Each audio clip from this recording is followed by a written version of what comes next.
Are you a gamer? Maybe you're caught in a vicious cycle of rushing through your games so you can keep up with the release schedule.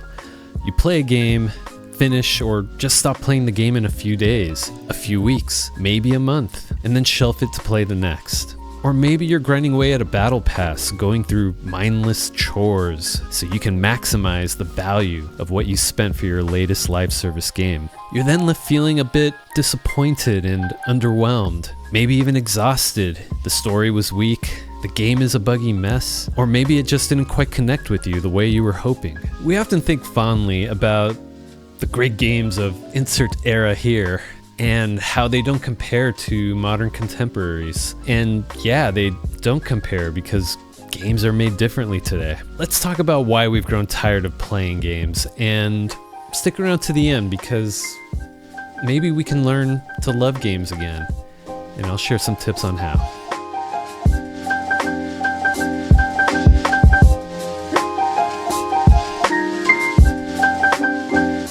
So there's a few things we need to cover first to help paint the bigger picture. And let's start with one of the biggest changes in recent gaming history. The gaming audience is huge. Most of you know this, but in case you didn't, the gaming industry is the highest grossing entertainment industry, overtaking movies and music combined.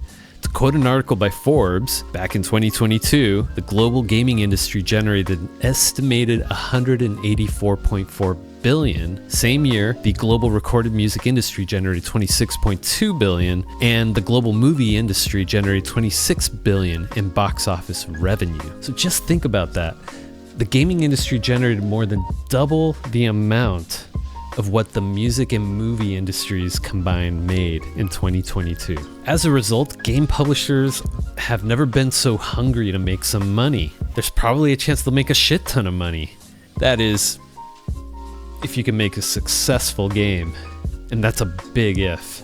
We are connected more than ever. There was a time when game publishers were required to spend for TV or printed media ad spots. This traditional advertising usually targeted a broad audience. Nowadays, digital marketing within the gaming ecosystem is targeted with pinpoint accuracy, allowing brands to reach a desired demographic. It even goes beyond games, seeing partnerships that cross brands with gaming. We especially see this in all of our favorite online gaming platforms. Have you ever bought something just so you could get the cross-promotion rewards for a game that you're really enjoying? How many cans of Monster have you crushed so you can get a bonus to your Call of Duty XP gains? Or you bought one of those, what were they, the Diablo chicken sandwich from KFC for Diablo 4? I swear I didn't. I swear. Sound off in the comments below. Tell me your stories. The internet has also made it easy for gamers to connect and talk about games.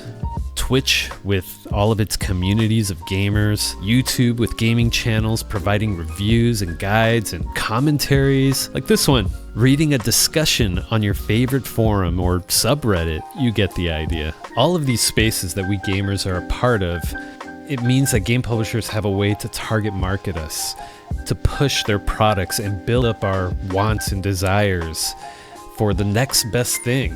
But the biggest win for the game publishers is the chain effect. And that leads me to my next point. The gaming zeitgeist that you and I associate with is following and playing the latest game hotness. Everywhere you look, algorithms are feeding you clips, posts, reviews, reactions of games we have shown any kind of interest in. Your friends are talking about games they are playing, and this creates a desire to want to experience whatever the latest gaming hotness is with the rest of the community of gamers, so we aren't alone and left out. But this is what game publishers are wanting us to feel. Some examples, we see it in their pre-order bonuses, or even timed events related to the game. You need to buy the game and play it at launch to be there experiencing it within a time window to earn those time-limited rewards at launch. Oh, and while you're doing that, you also want to watch a Twitch channel, a Twitch streamer playing a specific game for a variable amount of hours to earn in-game rewards. Keep logging into your live service game every day for the first month to receive rewards to celebrate the game launching. Engagement is the name of the game, and our games need to keep you engaged in every way possible. You see this in live service games. It's pretty much the way that business model works for that type of game, as they need to be making continual money to stay live and online. And the only way to do that is to keep its players playing their game with grindy hooks and daily incentives to log in.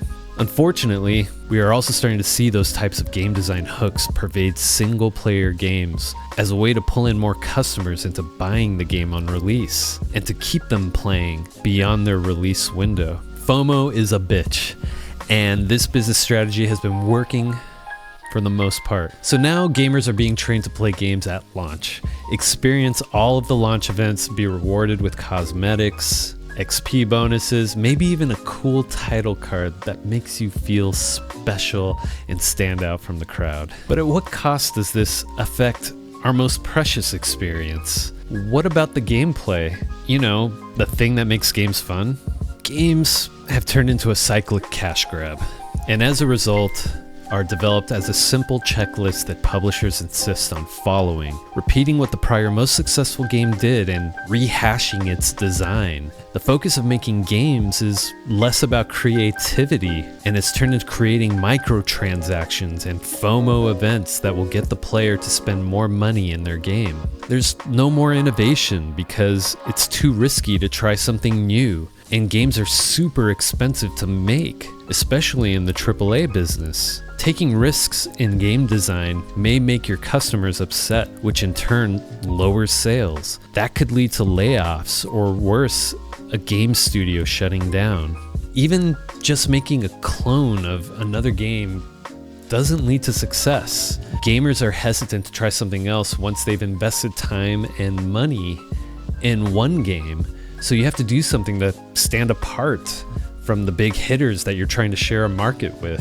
We saw this in the MMO boom of the early 2000s when World of Warcraft was king, the MMO to clone, and many of those MMOs crashed and burned after spending millions to make.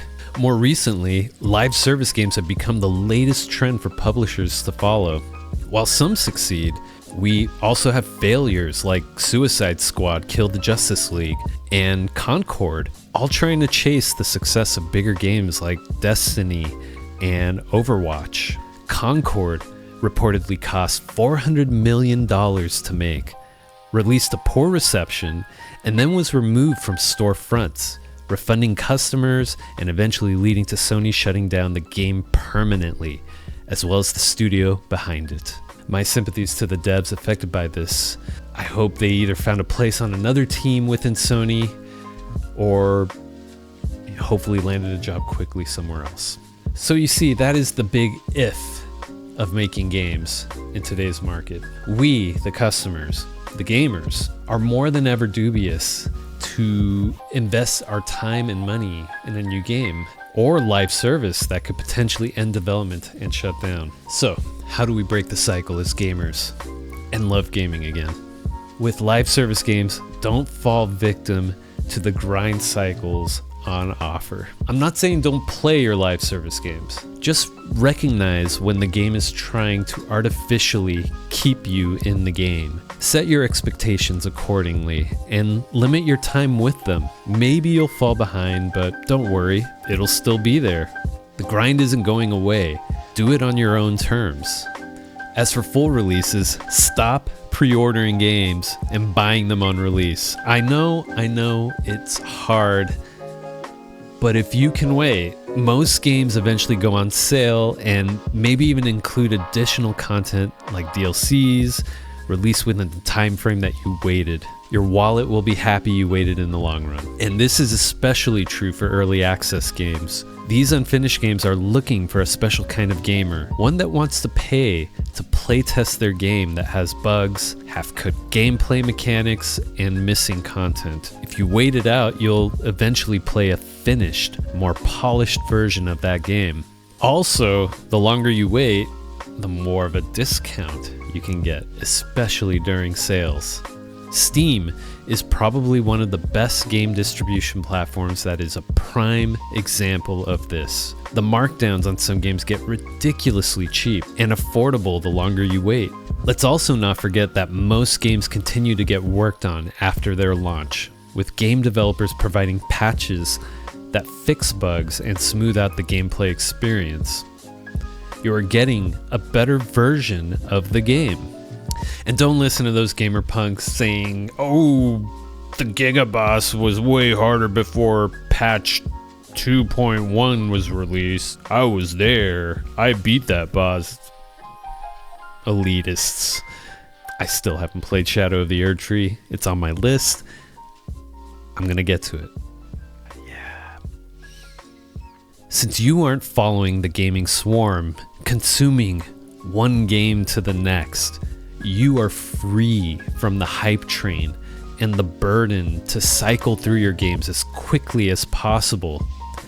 You can make better informed decisions on what games to pick up as reviews and overall sentiment aggregate over time. And the final tip, I would suggest taking it a step further and don't follow any guides. Put your phone away, turn off that second monitor, stop looking at how others are playing the game, and just play the game your way. Make your own choices. Take the time to learn its mechanics and enjoy what is on offer. Trust me on this. I haven't always done this myself, but when I do, it really takes your experience of a game to the next level. So sit back, soak in the sights and sounds, get immersed, and enjoy your game.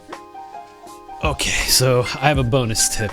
This is a tough one, but really, touch grass.